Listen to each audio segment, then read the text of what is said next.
Hey guys, it's Miss DeCluche and I am in my classroom. I was looking over the Holy Palmer Sonnet annotation activity and it's clear to me that we're a little all over the place in our interpretation of that sonnet, so I just want to make sure we're all on the same page. So rather than writing feedback to everyone and trying to get everyone on the same page, I just thought I'd make this quick video explaining the Holy Palmer Sonnet from Act 1 so that we can all be on the same page. Okay, so I thought I'd start by just reading the sonnet to us. So this sonnet is split up between the lines of Romeo and Juliet, and they kind of combine to make one sonnet. So read along with me. So Romeo says, "If I profane with my unworthiest hand this holy shrine, the gentle fine is this, my lips, two blushing pilgrims ready stand to smooth that rough touch with a tender kiss." Then Juliet says, "Good pilgrim, you do wrong your hand too much, which mannerly devotion shows in this. For saints have hands that pilgrims' hands do touch, and palm to palm is holy Palmer's kiss." Then Romeo says, "Have not saints lips and holy Palmer's too?" Juliet says, "I pilgrim lips that they must use in prayer." And Romeo says, "Oh then, dear saint, let lips do what hands do. They pray, grant thou, lest faith turn to despair." And Juliet says, "Saints do not move, though grant a prayer's sake." And Romeo says, "Then move not while my prayer's effect I take."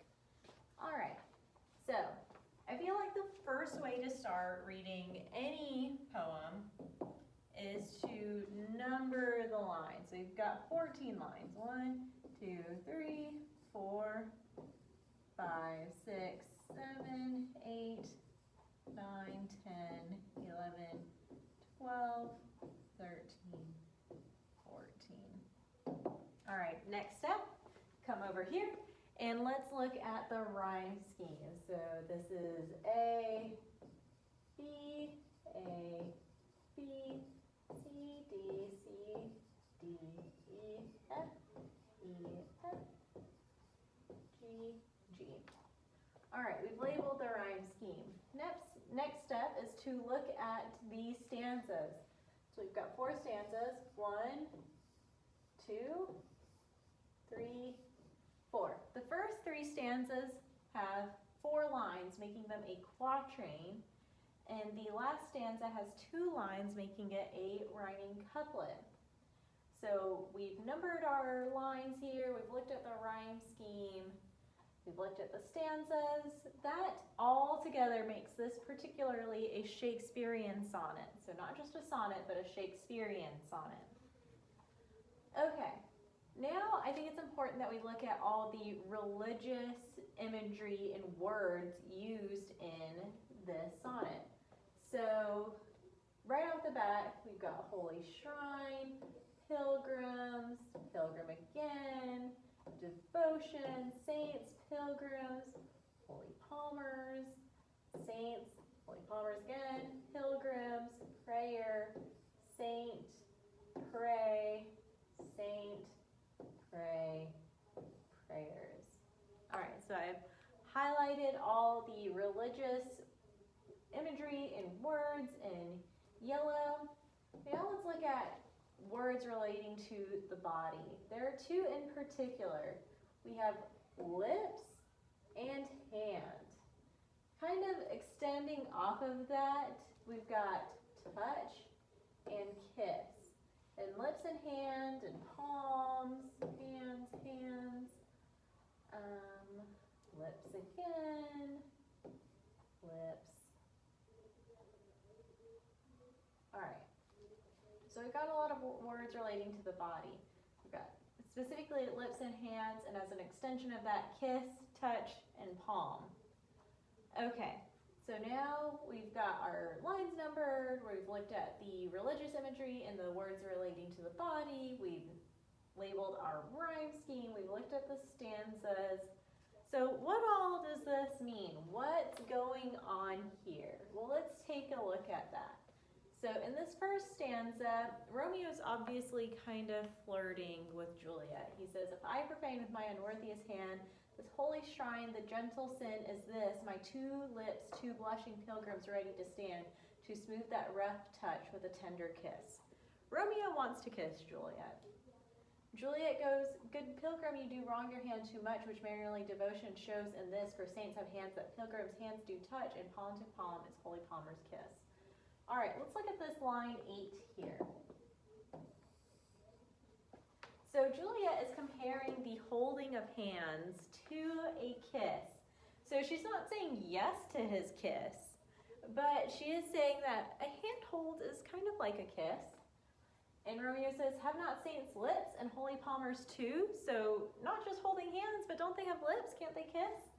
And she says, a pilgrim lips that they must use in prayer. So lips only to speak in prayer. And Romeo says, oh then, dear saint, let lips do what hands do. So if lips can come together, or if hands can come together in a handhold, so can lips. They can kiss. And then pray, grant thou less faith turn to despair. All right, hold on to this line here.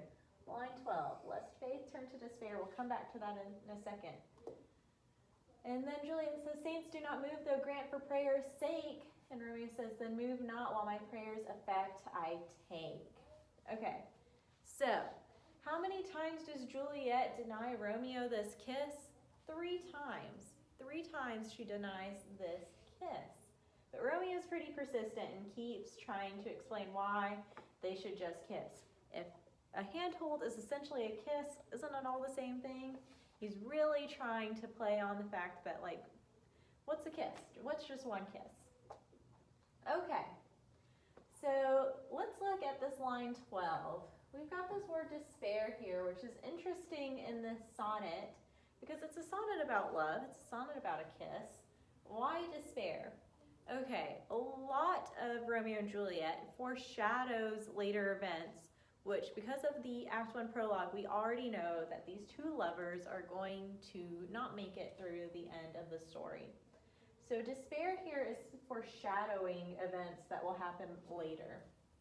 Line 8 here is just a metaphor talking about the holding of hands and likening it to a kiss. But then there's an extended metaphor that exists throughout the poem. So let's look at that. What does Juliet call Romeo and what does Romeo call Juliet? Juliet calls Romeo the good pilgrim and Romeo calls Juliet a saint. So a pilgrim is one who goes on a journey to a holy land or place as a devotee, and a saint, if we look at our definitions up here, scrolling up, is one officially recognized especially through the church and is deemed important for their holiness. So I've got this box up here that defines things for you. So Romeo is calling Juliet a saint and Juliet is calling Romeo a pilgrim. So there's an extended metaphor of Romeo being a pilgrim on this journey or pilgrimage, and Juliet the saint, or the person he's trying to reach and meet. Okay, now that we've looked at that, let's look at these questions here. So, what type of metaphor is in the sonnet? We've already said it's extended. We've looked at the religious language used in the sonnet. We've identified the metaphors that Romeo and Juliet use to describe each other in the sonnet. Romeo calls Juliet the saint. Juliet calls Romeo a pilgrim. Why might Romeo have used a metaphor to talk about Juliet instead of his name? All right, I think this question is up to a little bit of interpretation because we, the audience, know that Romeo is a Montague and Juliet is a Capulet. But that's dramatic irony because we know that, but the characters themselves, as they're meeting in Act 1, Scene 5, do not know that about one another. So Romeo does not know Juliet is a Capulet, and Juliet does not know that Romeo is a Montague.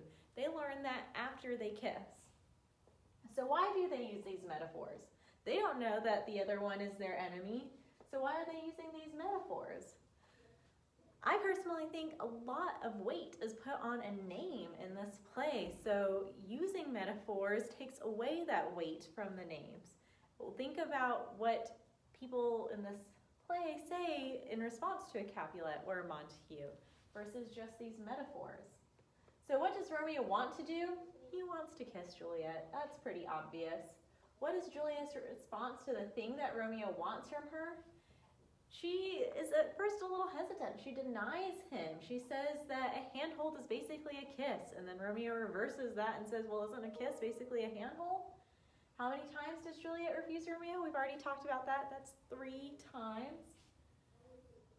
What is the result of this sonnet conversation? What happens? How many times? They kiss. That's the result. And then what do we think will happen next? I mean, we've kind of read on from this point. It's obvious that they fall in love. They kiss and they fall in love. And despite being enemies, they feel that their love is strong and can conquer all things. Okay, that's all I have for you today. I hope that was helpful. Like I said, Holy Palmers is a little bit confusing because their lines are split up between Romeo and Juliet, and you've got these this dialogue happening that makes up the 14-line sonnet. And it does use a lot of religious imagery, and it does use a lot of metaphors, and it's a metaphor within an extended metaphor, and I understand that it is confusing, but hopefully this helps. Like I said, rather than responding to everyone's posts or assignments and trying to make sure we're all on the same page, I thought this video would be a quick and concise way to make sure we are all on the same page. If you have any questions, never hesitate to contact me. You can always contact me through It's Learning. I'm always happy to work with you guys and answer any questions you may have. I hope you have a lovely week, and I look forward to seeing you guys soon. Bye.